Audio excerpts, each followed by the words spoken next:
Hey, today we're keeping it real simple. You saw the title, you saw the thumbnail, you know what's up. We're just talking about 10 games that are still really good 20 years later. Let's just get started off with number 10. Star Wars Jedi Knight 2 Jedi Outcast from 2002. Now, look, sometimes a game can be good despite its flaws. And let me tell you, Jedi Outcast is definitely a flawed game, especially looking back on it with more than 20 years of hindsight. There's a lot of bad, but the good parts are so good that they elevate the whole thing. So if you don't already have nostalgia with this game, then getting through the first opening levels might be rough. For the first hour or two, like, the game just really withholds the lightsaber and all the fun stuff and just forces you to explore this endless Imperial base using all the worst weapons in the game.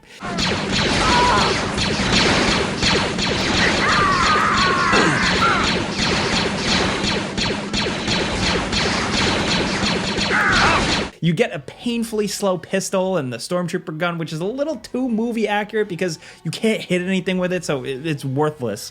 I used to be more forgiving about this part, but going back to it now, it's just a long slog of a section. And then when the game finally lets you cut loose with the lightsaber, that's when they throw you into the city level covered in snipers where you can't even use the thing that much. It's like the game is taunting us at this point. I just want to cut up dudes with a lightsaber, man. Is that too much to ask? Still, once you're past all that, the game gets exponentially better. You get some actual force powers, some decent guns, and they put you in some places where you can finally just let loose with that lightsaber, and it is still one of the most fun games of its era. The sequel, Jedi Academy, is kind enough to give you a lightsaber right at the start, which is a massive improvement, but that game kind of feels more of like an expansion pack in some ways. Lore-wise, I like a lot of it, it's pretty interesting, but Jedi Outcast just feels like it holds up way more overall. With Jedi Outcast, like, the lows are low, but the highs are just so much fun that just makes the game still great.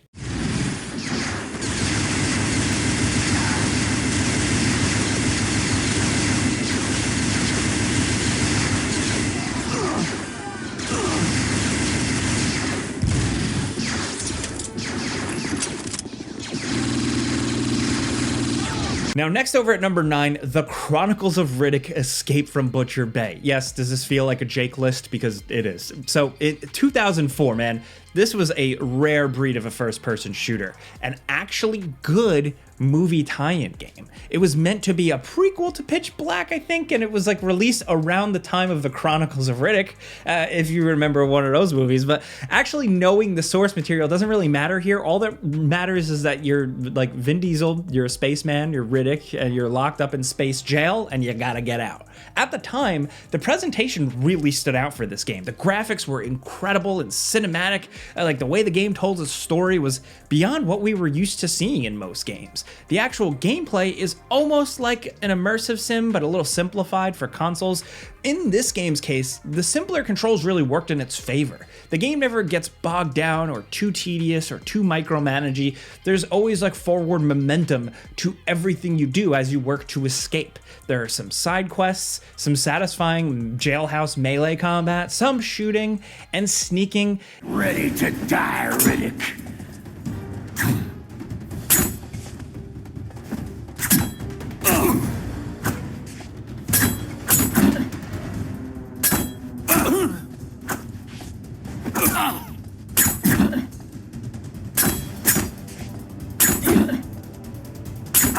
It's a game with a little bit of everything, carefully portioned out to be as fast-paced and as fun as possible. You'd think a game about being locked away in prison would be boring, but Riddick starts getting away almost immediately. There's very little time spent just kind of puttering around into cells, and the majority of the game is spent sneaking around secure locations and shanking dudes and getting into gunfights. It's not a long game, but the fast pace and like the really excellent presentation just it makes it one of our favorite games to go back to and play just for fun. Sometimes you just want a highly polished game that can be finished in a few sittings. Now, the semi-sequel or remake, Assault on Dark Athena, in contrast, goes on a little too long and isn't really as varied as the original, but it's not a bad follow-up thing. The original may not look that impressive anymore, but it is fun as hell to play, and it does hold up. Now, continuing with one of my personal favorites, number 8, Max Payne 2, The Fall of Max Payne. The original Max Payne is a classic, but that's been talked about enough. Let's talk about the sequel. In 2003, this game was a graphical masterclass, and one of the first games to utilize Valve's revolutionary Havoc physics engine, and they used it to great effect. The shootouts were fantastic, the controls are silky smooth, and the story is where we see Remedy really evolve their style.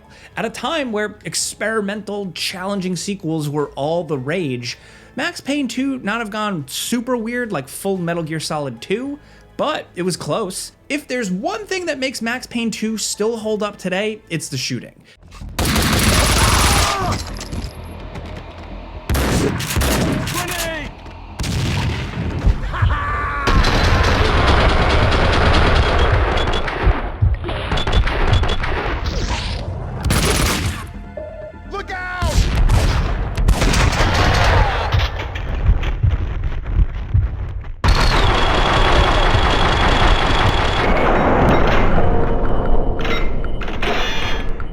It still feels great. Like where the first game was kind of stiffer and clunkier, this game, he's way faster, way more reactive, way more movability here. The new bullet time mechanics make going into slow-mo more effective this time around, and watching his bullets tear through the environment and send guys flopping and spiraling through the air doesn't get old. Where other Max Payne games are more restrained, this game just embraces the chaos with explosives everywhere. Everything breaks, and you mow down bad guys by the truckload. It is just glorious. Now, there's some arguments to be made, but I would say this story is still one of Remedy's best. It's dark and it's weird in ways that make it feel extremely modern. Even if stuff like the character models aren't going to be wowing anyone these days, they used to look like real people. The game is short, but the shooting is still the best, and it's just worth playing. Next, over at number 7, Grand Theft Auto San Andreas. What even needs to be said about this one anymore? It's a true open world classic from 2004. For a lot of people, it's still the best Grand Theft Auto game, maybe one of the best things Rockstar has ever done, which is crazy considering that this thing came out only 2 years after Vice City. They were really on something for this. The thing about the Grand Theft Auto 3 trilogy games is that in some ways, they are hard to go back to. They're missing a lot of the features we've come to expect in open world games. You know, they can be frustrating with the crazy difficulty spikes out of nowhere, the no mid-mission saving. If you die, then you gotta go back and do everything all over again. You know, all you had to do was follow the damn train, that meme. All we had to do was follow the damn train, CJ. San Andreas has by far the best mission design of the trilogy, but there are still a few parts that slap you across the face out of nowhere with some confusing mechanics and weird fiddly controls that just make them miserable to play. If you've played, you know what I'm talking about. Stuff like the remote control plane mission or the airplane training stuff, or of course, like I said before, following the damn train.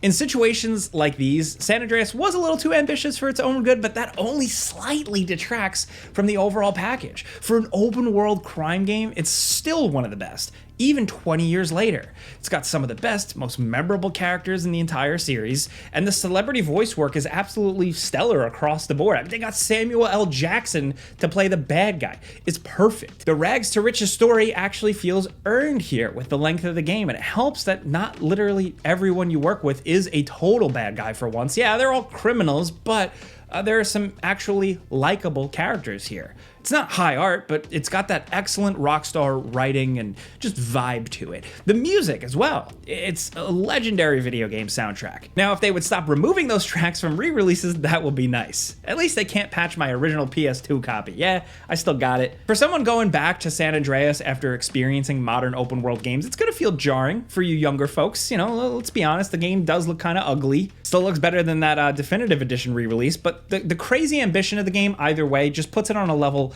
above almost anything else. This is Rockstar Games at their most maximalist, and it's all the better for it.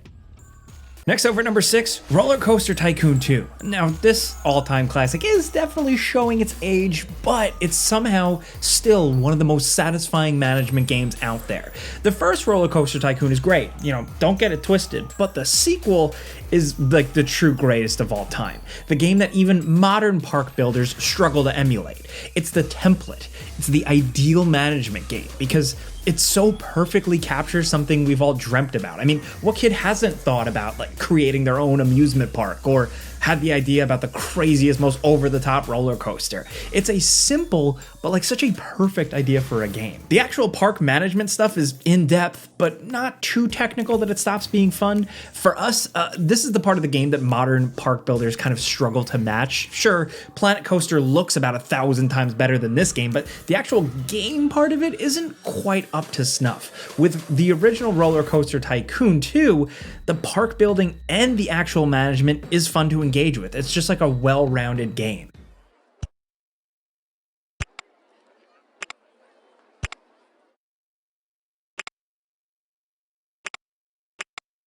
If you don't care about budgeting and maintenance or any of that boring stuff, then just give yourself a ton of money and build whatever you want. Make the most ridiculous roller coaster imaginable. Make the true theme park of your dreams, man. It doesn't matter. Just do what you want. Roller Coaster Tycoon doesn't care. This is a management game where the fun part is different depending on who you ask. Some people prefer that park management. Some people want to build aesthetically appealing parks, and some people just want to like torture the guests and try and murder as many park goers as possible.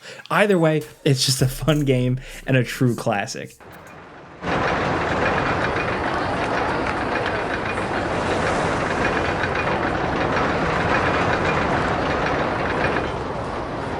Next, over at number 5, Metroid Prime from 2002. Now, I know this one is kind of obvious, and it did get a re-release on Nintendo Switch, but I don't know, we just wanted a good excuse to talk about it. Metroid Prime shouldn't have worked. I mean, the idea of combining a Metroid game with a first-person shooter just sounded like a disaster waiting to happen, but they somehow made it work. It's better than just working, it's great. It's one of the best games of the early 2000s. But what's so much more impressive is that its success has never really been replicated. Yeah, they came out with 2 sequels to somewhat diminishing returns, but other than that, and a smattering of some smaller style games, there's never really been anything quite like Metroid Prime. Going back and playing the actual 20-year-old original may take some getting used to because of the control scheme, but that recent remaster I mentioned just brings back traditional 2-stick look and move controls, so it's the easier game to jump into.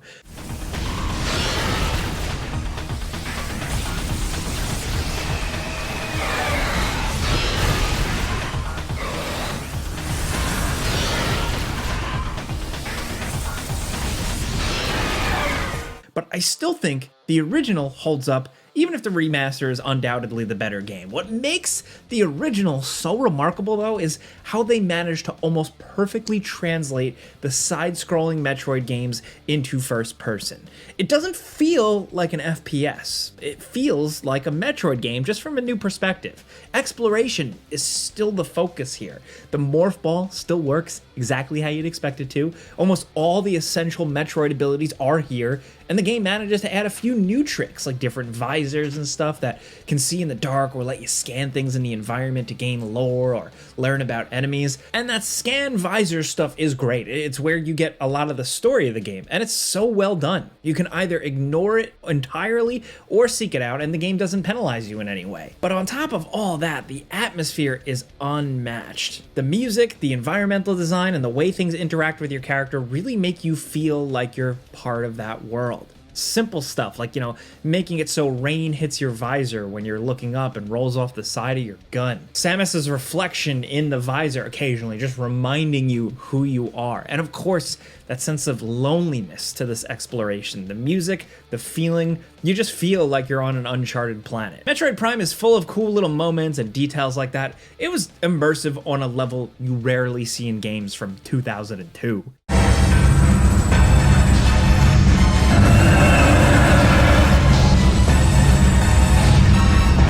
Now over at number 4, Soul Calibur 2 from 2003. I have to say it like that, I can't help it, but we would argue that Soul Calibur was like at the height of its power in 2003 with this one.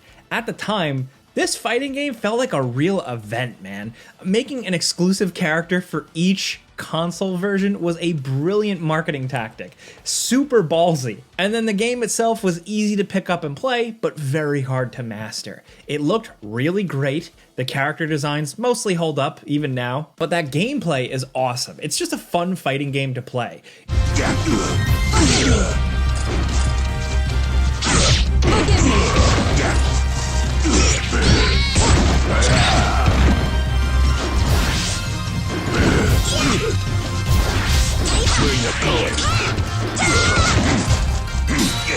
It's not like the most expertly balanced thing, like, at all, but it's refreshing playing one of these games without all like that unnecessary fluff bogging things down, like comeback mechanics and breakable armor. It's just Soul Calibur weapon fighting at its best. There's a simple pleasure to Soul Calibur 2 that more complex fighting games are missing.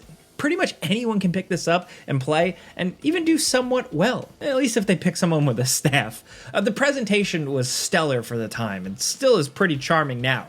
There's a ton of extra content to keep you busy. It's one of the earlier fighting game console ports to actually feel like it's worth the asking price, because there was a lot here to keep you busy. These days that doesn't matter too much, but that's what made the game great back in the day. Now, all that really matters is the fighting, and in our opinion, at least, it holds up. You can argue that the 3D fighting game genre is pretty much dead. There's Tekken, and that's about it left standing, so it's fun to go back and play a proper 3D fighter like this one. It's one of the all-time great party games. It's so easy to jump in and play. It's not the perfect fighting game, the competitive balance is out of whack, but as far as the fun fighting games go, they don't really get much better than this one, man.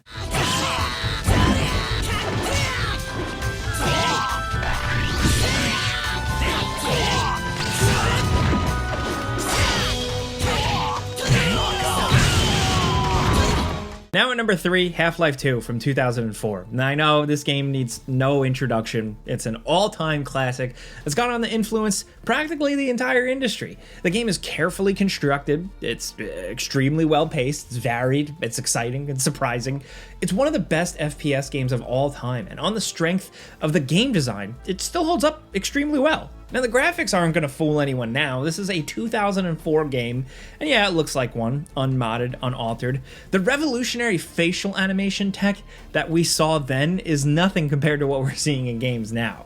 The gravity gun, though, is still an amazing piece of technology in a game. So many games have tried to copy it, but none have managed to make it as fun to use as it was in Half-Life 2. It's all the little things, like the way metallic objects spark when thrown around, or the way boxes break, or how heavy things move differently from stuff that's lighter. Gravity guns in video games are, pretty frequent, but nobody was able to match what Valve did in Half-Life 2, how that thing felt.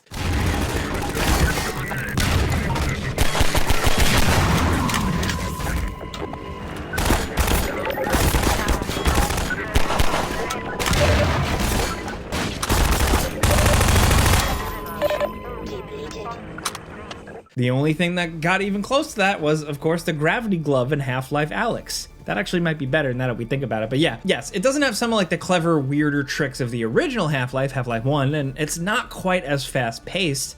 There are more quiet moments in Half-Life 2. But in terms of variety, the sequel has the original beat. You're always mixing things up with new weapons, or tools, or vehicles and areas, fighting new enemies, solving different types of puzzles. It's one of the most inventive and entertaining FPS campaigns ever made. It looks old, and certain elements of the design will seem outdated or a little hokey now, but there's still a lot of stuff this game does that has really never been topped anywhere else, and it's still an adventure worth playing through today.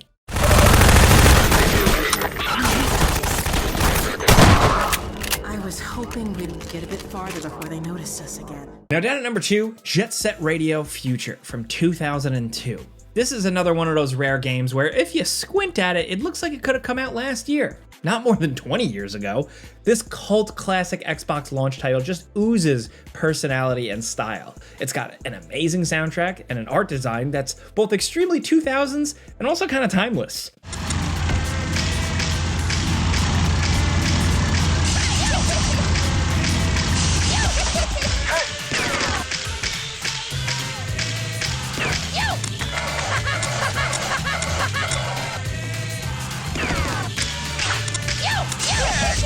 It's that beloved Sega style. All bright colors and simple but appealing character designs mixed with like fast-paced gameplay and really cool creative environmental design. It's a great game that's a lot of fun to play even now. Sure, mechanically it may not be like a complex thing or as complex as the original Jet Set Radio, but for us, the more arcade style movement and the more fanciful over the top level design make up for the simplified tagging system. And speaking of tagging, that's the name of the game. You roller skate around Neo Tokyo, tagging everything in sight, feuding with rival gangs, and occasionally battling it out with the police. It's simple to play and doesn't have much depth compared to other extreme sports games. You know, the combo system is pretty basic compared to something like my GOAT, Tony Hawk, but that's not really the focus. It's more like an action platformer game, just that your means of getting around is with these cool future roller skates. It's a game that doesn't try to be much more than it is. It looks great, even now. It's fun to play, even now, and the soundtrack is incredible, even now.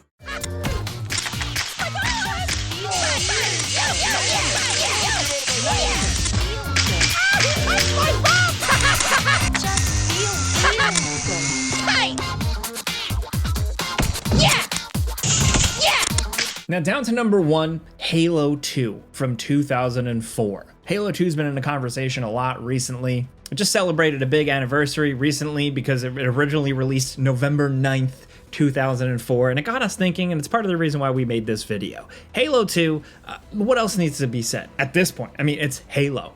Going back and playing it now, yes, you can really feel its age, and there's no getting around that this is an Xbox original game from 2004. Some of the emptiness of some of the level design reminds you of that at every turn. That being said, it's still great. Hang on, everyone.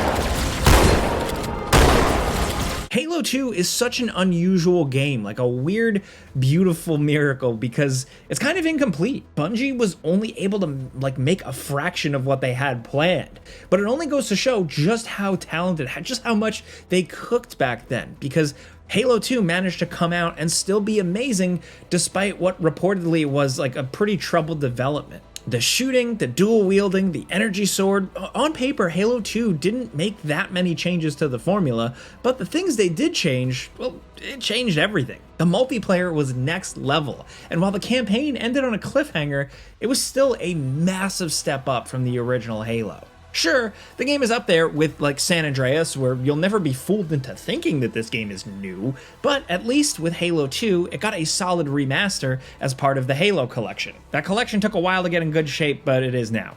Halo 2 is where the series became a true phenomenon. It wasn't just a flash in the pan with the first game. This was the real deal, and it remains one of the all-time great first-person shooter games. Those are 10 games, but I do got some bonus ones for you, including Castlevania Aria of Sorrow from 2003. This was a Game Boy Advance joint, and for some people, it is one of the best Castlevania games, not just on handheld, but of all time. And that's high praise for a series that also has Symphony of the Night, but yeah, the thing that really makes this one stand out in a good way is the Souls system, where you can collect souls from defeated enemies, which can be used to augment your abilities or grant you special offensive powers. The graphics are clean and colorful, if not a little garish because of the Game Boy Advance's lack of a backlight. Games had to kind of up the contrast so you could actually see what was happening on screen, but still, the music was a standout, even for a Castlevania game, and it's just an all-around excellent Metroidvania. This one holds up extremely well. Sure, it's obvious that this was originally on a handheld, but with modern games intentionally trying to invoke that chunky handheld look, it barely looks out of place in 2024. Also, one other bonus one, SSX3 from 2003. There's not a lot to say about this one. We just wanted to get at least one extreme sports game on the list today, so why not SSX3? It's one of the best and most purely entertaining extreme snowboard games of all time. It's just near perfect. Yes, it's incredibly of its era, from the art design to the music, but if you ask me, they're all positives. I mean, we're 20 years out. That means this sort of thing is going to get popular again. That's how it works, right? I'm getting off track here, but the main point is that SSX3, and really all the SSX games, are awesome and like will remain awesome. But hey, those are 10 or so games that are still good 20 years later. Obviously, this is up for a lot of debate, and there are so many games that we couldn't fit on this list, so we're definitely going to do more. Let us know in the comments what you guys think. We'd love to hear from you. If you like this video and you like just talking games with us every day and talking about some positive stuff sometimes, clicking the like button helps us out. Thank you. But as always, thanks for watching. We'll see you guys next time.